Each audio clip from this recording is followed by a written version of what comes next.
Hey wildflowers, welcome back to our little slice of subtropical paradise. Our days are getting super hot and our dry season has hit hard and fast. This week my tank nearly ran dry, so I have to be really conservative with the house water that I use now. And even though I would always prefer to use rainwater in my garden, I am very grateful that I do have the option to use the house water. Remember that currawong from last week? Well, he actually came back again and again and ate every single strawberry from that one pot. Took the bags off the strawberries and everything. But the funniest thing is, he left all the rest of the strawberry pots alone. It was almost like he was trying to show me who was boss, and he wanted those strawberries, so he was going to get them. It'll be interesting to see if he comes back to get any of the other strawberries now. I hope not, because these are absolutely delicious and I'm really grateful that he didn't take these ones.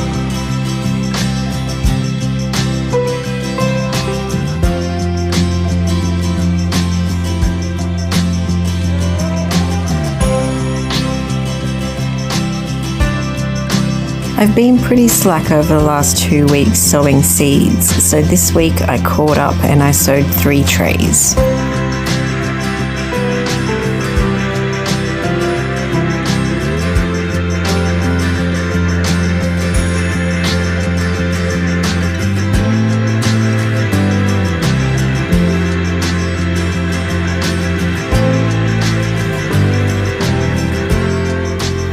I've almost taken all that I can out of this bed now, and the soil level has really dropped, so I'll have to fill that back up a bit before I plant anything else in there. I'll probably end up putting zucchinis and maybe some beans in this bed. I'm so happy to be able to finally harvest this leek. I shared in my last video about how I was waiting for one of 2 big fat leeks to go to seed. And the other one did, so now I get to harvest this one and eat it.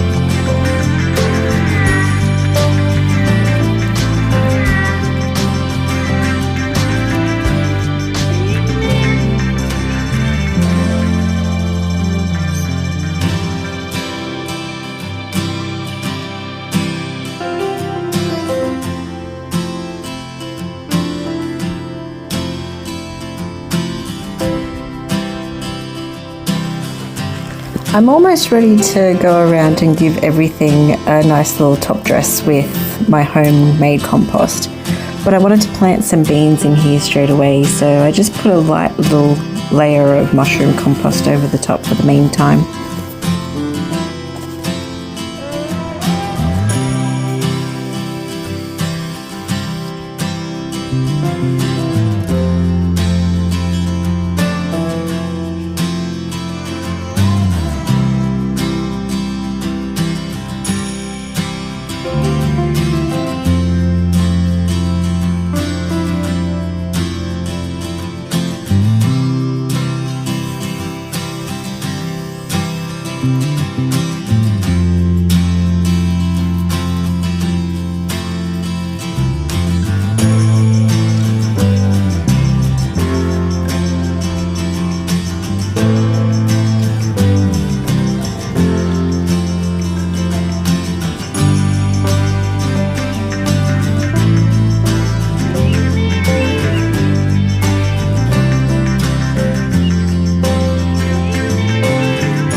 It's most likely getting too hot here for these English spinach now, but I've got them here ready to go, so I'm just going to pop them in the ground and see how long I get out of them. I'm only going to put 1 plant here, and then the rest I'm going to put in a more sheltered spot on my barbecue garden.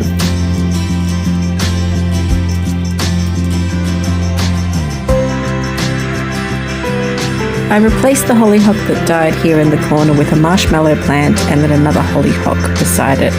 And then I planted another row of carrots along the edge of this bed. So now this bed is complete. And these are some cucumber seeds that I saved from last year. They're a little small Lebanese type cucumber, really yummy, really crunchy. And as you can see in the background there, I also have not decided what I'm doing with that broccoli. And so like the beans, just to get these started, I'm going to put a little layer of mushroom compost down right over the top of the old pea shoots that are still in the ground.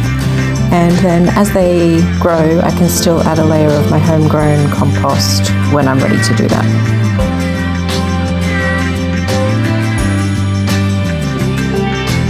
And because these are my own saved seeds, I can be quite liberal with how many I use here. And I'll also do the same on the other side of this arch too, so this archway will be nice and full.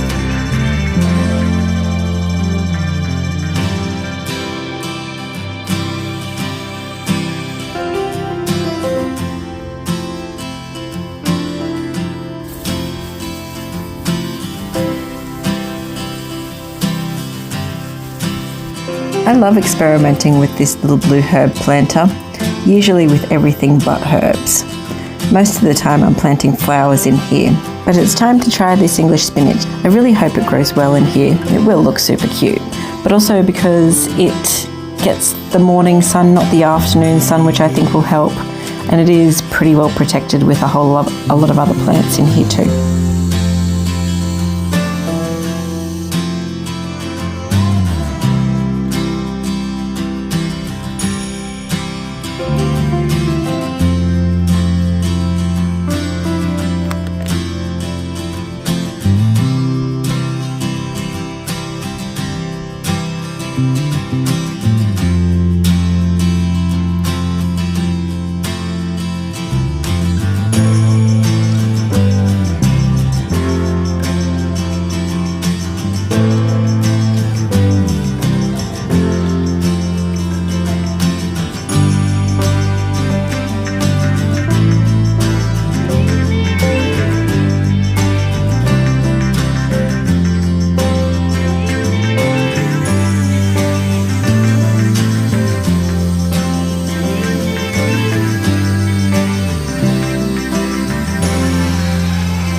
At this time of the year, I like to do a mixture of sprinkling lettuce seeds around the garden and also buying some punnets of this leafy type lettuce, just for the quick turnaround because it gets too hot here.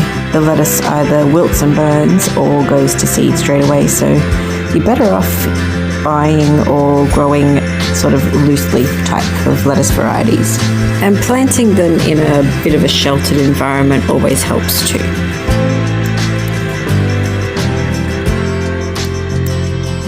This week I ran out of tulsi, so I got a couple of little bushes around the garden that are really quite small still, but I was able to harvest just enough to get me through, and hopefully now that I've given them a bit of a prune, they'll just shoot back up really fast. Like this lemon balm that I only cut a couple of weeks ago. So this week my dehydrator is going to be filled with tulsi, lemon balm and elderflowers.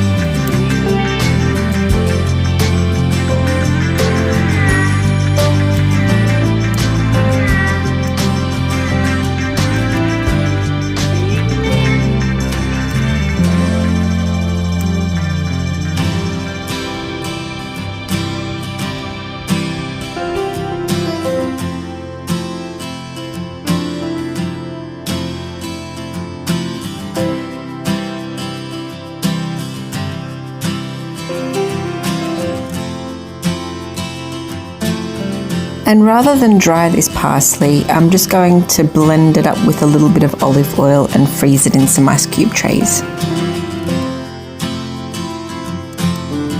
I spent a bit of time in the flower patch again this week, and here I'm planting this Prunella grandiflora. It's a really sweet little ground cover with little spikes of purple flowers, kind of like a salvia flower. And I'm hoping it really works underneath this tree. It does say that it works as a living mulch for trees and shrubs, so we'll see.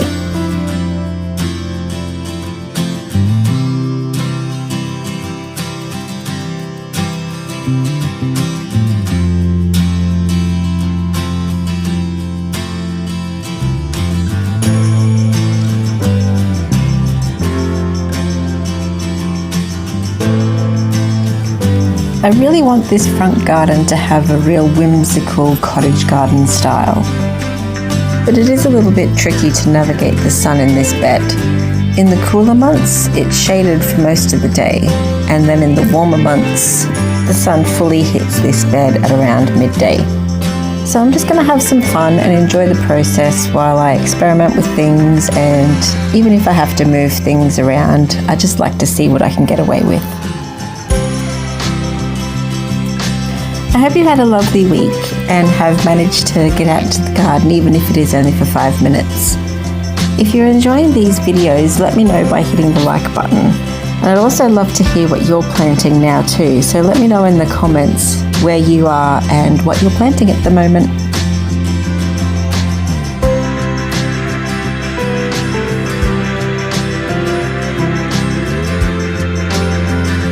So thanks for hanging out with me in the garden again, guys.